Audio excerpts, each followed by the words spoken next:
Halo teman-teman, kembali dengan saya, Leon. Kita hari ini akan belajar matematika tentang fungsi. Sebelum mulai, ada baiknya kita mengetahui apa itu arti fungsi. Fungsi itu dalam istilah matematika itu merupakan pemetaan setiap anggota sebuah himpunan kepada anggota himpunan lain. Jadi kalau misalnya kita punya A, dan ini anggota B, dan kita punya misalnya 1, 2, 3, dan ini 5, 6, 7, kita petakan. Misalnya 1 ke 5, 2 ke 6, 3 ke 7, dan seterusnya. Inilah yang dinamakan fungsi. Nah, tapi kalau kita sekarang belajar tentang fungsi inverse. Apa itu fungsi inverse? Fungsi inverse itu adalah kebalikan. Fungsi yang merupakan kebalikan aksi dari sebuah fungsi. Jadi saya anggap misalnya ini adalah f, fungsi. Sedangkan fungsi inverse-nya dari benda ini apa? Nah, berarti fungsi inverse-nya adalah, kita balik. B, A, 5, 6, 7, dan 1, 2, 3. 5 menjadi 1, 6 menjadi 2, 7 dan jadi 3. Ini adalah fungsi inverse.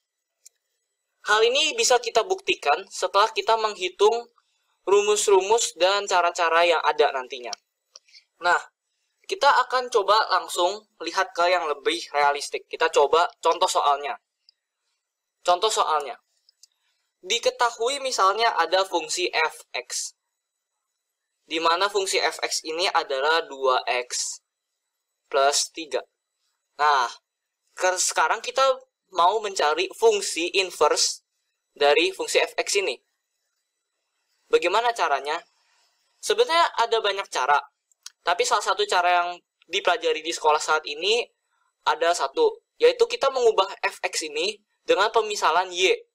Jadi kita ubah menjadi y sama dengan 2x plus 3. Nah, kita mencari x yang ada di sini. Sehingga kita melihat bahwa x adalah 1/2 y min 3. Maka dari sini kita bisa melihat bahwa fungsi inverse dari fx ini adalah f min 1 pangkat x sama dengan 1/2 x min 3.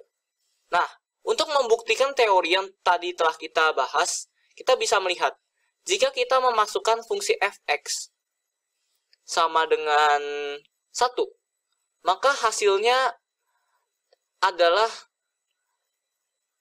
fx f1 sama dengan 5. 2x plus 3. Nah, sekarang pertanyaannya adalah, bagaimana saya bisa mengetahui bahwa fungsi inverse yang saya dapatkan ini benar? Kita masuk kebalikannya, seperti yang tadi telah dijelaskan pada teorinya. Hasil adalah kebalikan dari suatu aksi yang dimasukkan. Menjadi jika kita masukkan kepada f min 1, 5, hasilnya adalah 1. Maka ini dapat dilihat bahwa dari 5, jika kita kembali masukkannya kepada inverse, pasti hasilnya adalah 1. Di mana 1 itu merupakan tempat di mana kita memasukkannya kepada fungsi aslinya. Nah, ini merupakan contoh pengenalan fungsi inverse. Sekian dan terima kasih.